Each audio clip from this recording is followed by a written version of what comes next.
DC Nation, what is up? We're back with another video on Young Justice Phantoms. And today I'm checking out episode 21, titled Odyssey of Death.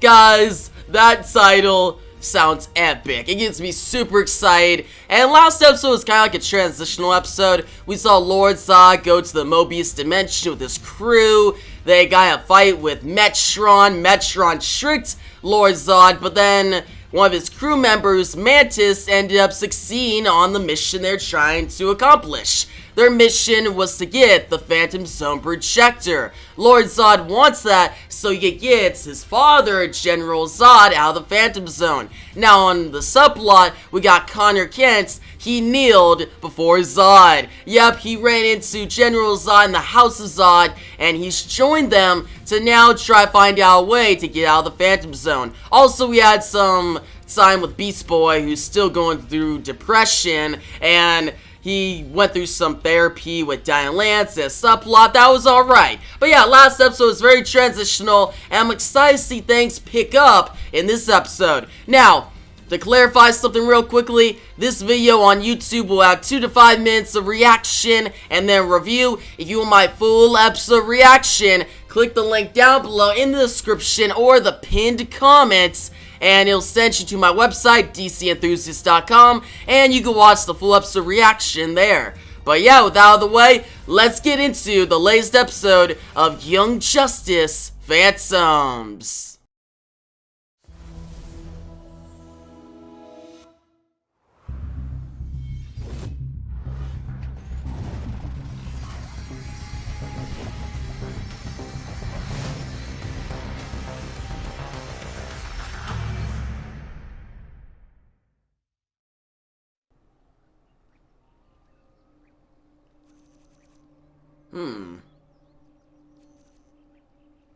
Okay.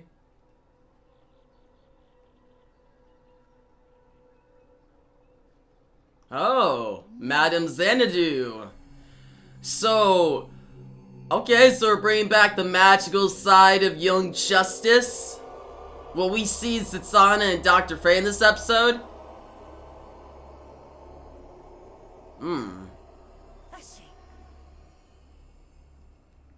What is Xanadu doing? Come on, oh man. 2 bars. It will have to do. Wait, is that Xanadu? Hello, ma chère. I'm sorry. I wish I had better news. I've been trying for months now with no luck locating his spirit. In modern terms, I simply cannot get a signal. I understand anyway. Thanks for trying. And Okay, so that is Xanadu. you can help. Bye. Alright. Zatanna's gonna get Dr. Fate's help to try to locate Connor. Hello, great girl. Hi, Dad. Any luck on the big ask? I've been trying to convince Nabu to cooperate. He will not. We'll see. It's Zatanna's chance at trying to convince Nabu. I'm pretty sure they're trying to find Connor and maybe Wally. Dude, Zatanna looks so cool as Dr. Fate. Like, great look. Here we go.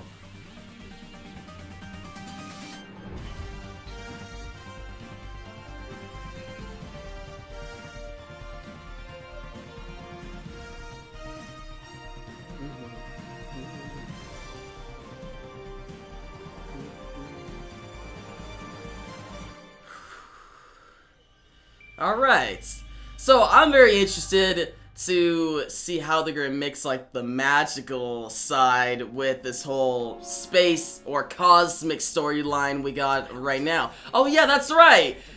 Dude, we didn't see the Legion last episode. I have no idea. And Bart's with them using the cosmic treadmill. It must be destroyed. Cascade 91%. Come on, Summer Rae. Lor-Zod's gonna try to stop him. Oh! Willpower insufficient to maintain both shield and funnel. Cascade funnel failing. Never again. Never again. Come on. Oh! What?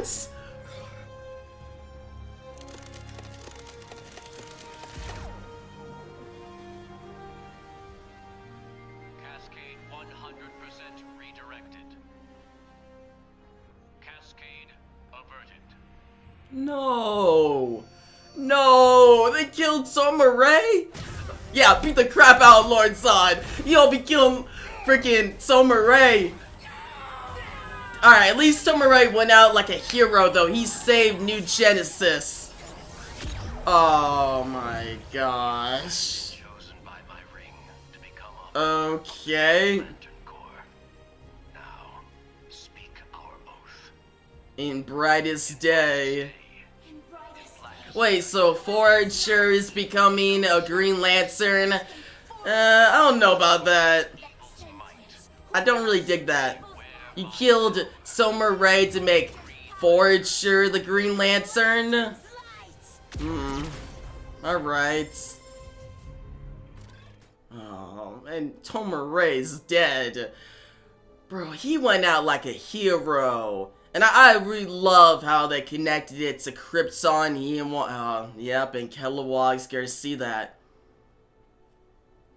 Wait, so if this is oh, dude, just like Crisis. That is definitely giving me Crisis on Infinite Earths vibes. Like that picture of Superman holding Supergirl. Like that's what I got from Kilowog holding Summer Rae with all the heroes behind him. Definitely gave off vibes to that. Like it's pretty epic. But yeah, okay, I'll give my thoughts on Summer Rae's death in the review. I got a lot to talk about in the review. This is an episode. A great episode. I see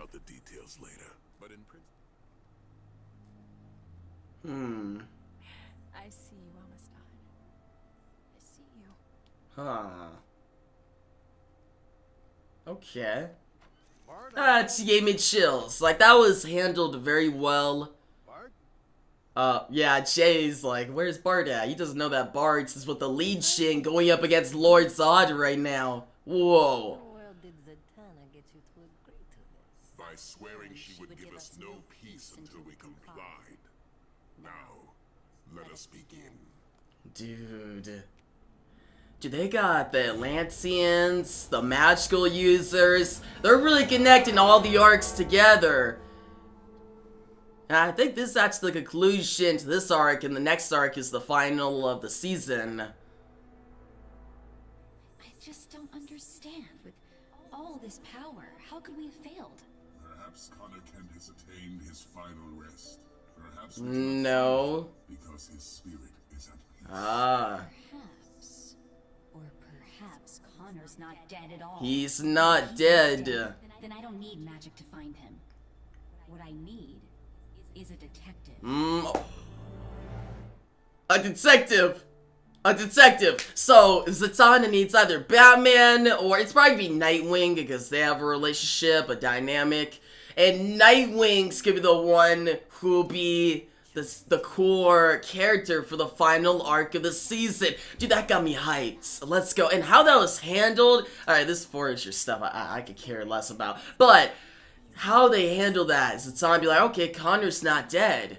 He's somewhere. So that means I need a detective. Yeah.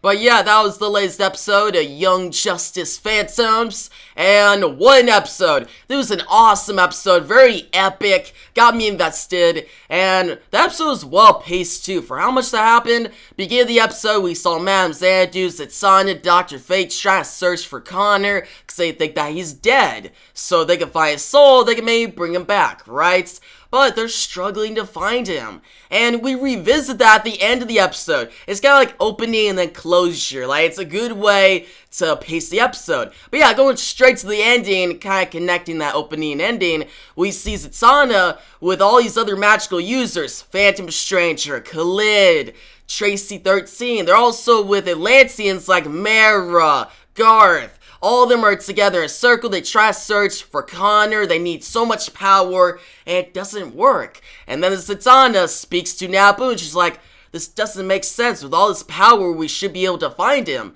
And then she's like, wait. She has like that light bulb moment. She's like, wait, so if we can't find him with all his power, that means he's not dead. It means he's somewhere trapped.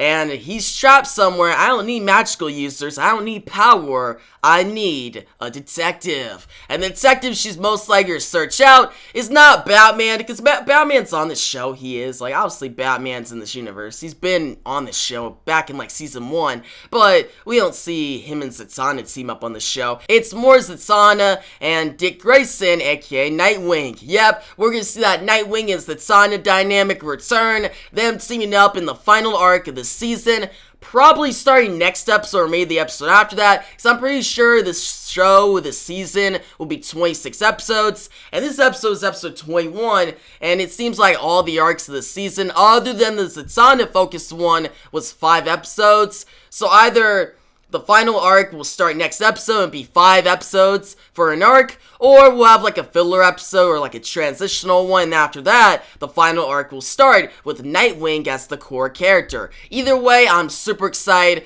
I've been waiting for Nightwing to show up and maybe get that connection between him and Red Hood, because we know that Red Hood is with like Talia, I think, with the League of Shadows, and he actually showed up earlier this season in the background, like Red Hood, Jason Todd, he didn't speak, but he was with the League of Shadows, and Talia, earlier this season, the whole Artemis focused storyline, like that was way back, like, I think like episode 8 of the season. And I'm very interested to see what they're gonna do with Jason Todd, Dick Grayson, Darkseid. How are they gonna wrap all this up? Or at least, how are they gonna wrap up this Connor Kent storyline with the Phantom Zone?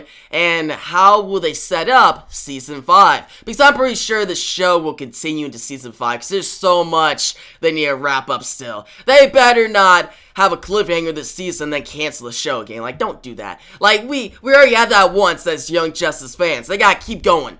And I feel like with Season 5, a lot has been built up, and it can be pretty epic. Like, I feel like we're gonna have an epic showdown next season. Now, aside from the overall narrative of the show, and Nightwing being the core character next arc, and just the sun, and all these Atlanteans and the magical users involved in this episode, let's get to like the main core of the episode. On New Genesis, where we see Lor-Zod, Mantis, and the White Martian use the Phantom Zone projector to try to get General Zod out of the Phantom Zone. And Lor-Zod, he gets close. Now he has to charge it up, and we see our heroes like Orion, Rockets, Tomarek, Kilowog, all the heroes. They come together, make a plan with Metron, they try to find Lor-Zod, and really the first 10 minutes in this episode is just the heroes chasing down the villains, and the villains, Lor-Zod, trying to carry out his plan, and he gets super close, but right when he opens up that portal to the Phantom Zone, our heroes arrive,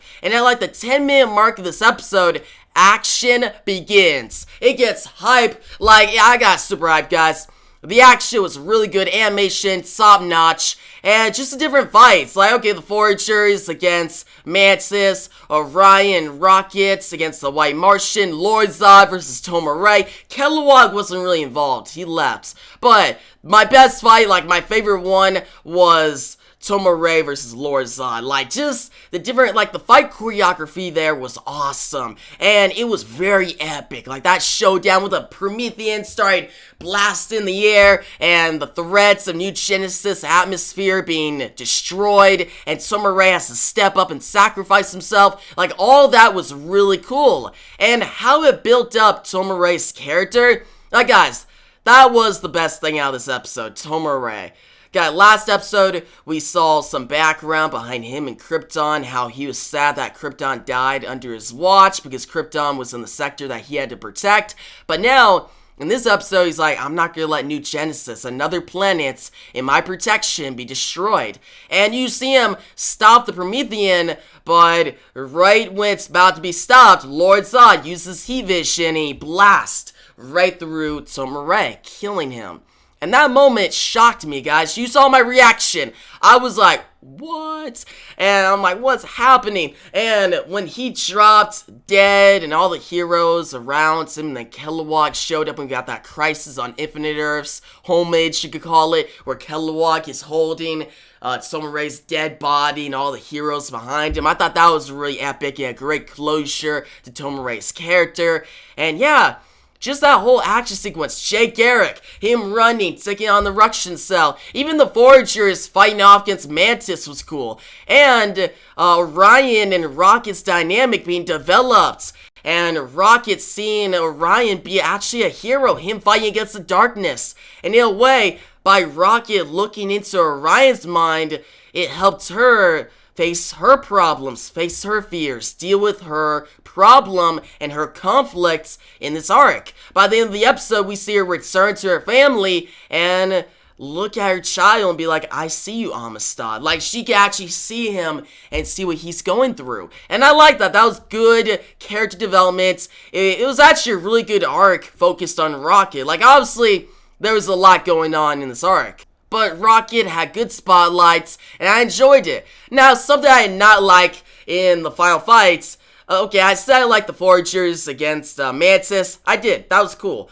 But then the choice to make, okay, Soma Ray died, right? And then his ring goes to one of the Foragers. And not our main Forager, but the Forager that our Forager ran into. It's so confusing. They're all called Forager. But having a Forager become a Green Lantern, I didn't really dig it. Like, okay, the idea of me, Jack Kirby's Forager becoming a Green Lantern, I like that. Like, if they do that in the comics, I'll dig that. Because, okay, I feel like Jack Kirby's Forager is way more unique. He has a better design, and he's more of a hero. Like, I just feel like that. Where the Foragers on this show are Forager and this other Forager, I just don't really care for. I didn't care for him in Season 3, and here, just a subplot of these Foragers in love, reading Shakespeare, I'm not digging it at all. So to have this Forager become the new Green Lantern, it's gonna be under testing with the Green Lantern Corps, with Kilowog. That's how they wrapped up that storyline. And our Forager now in a long-distance relationship. Like, that was the weakest part of the episode. Like, it kinda, the episode went from like, oh man, this is hyped, and now it's like, alright, what's this? Like, why are we focusing on the Forager? And why'd you make him a Green, or not him, but make her a Green Lantern?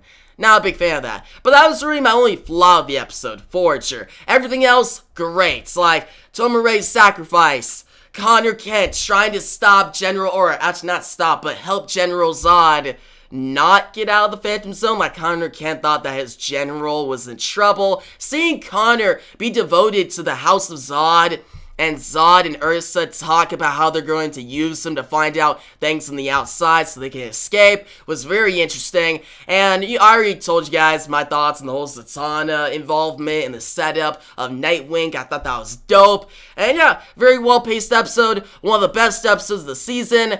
I wouldn't say it was the best episode of this arc, because I still like the Razor episode more. And actually, something I just noticed, okay, the Razor episode was a backdoor pilot for the revival of Green Lantern the animated series, but with Soma Ray dead, does that mean that Soma Ray is not gonna be in that revival if it happens?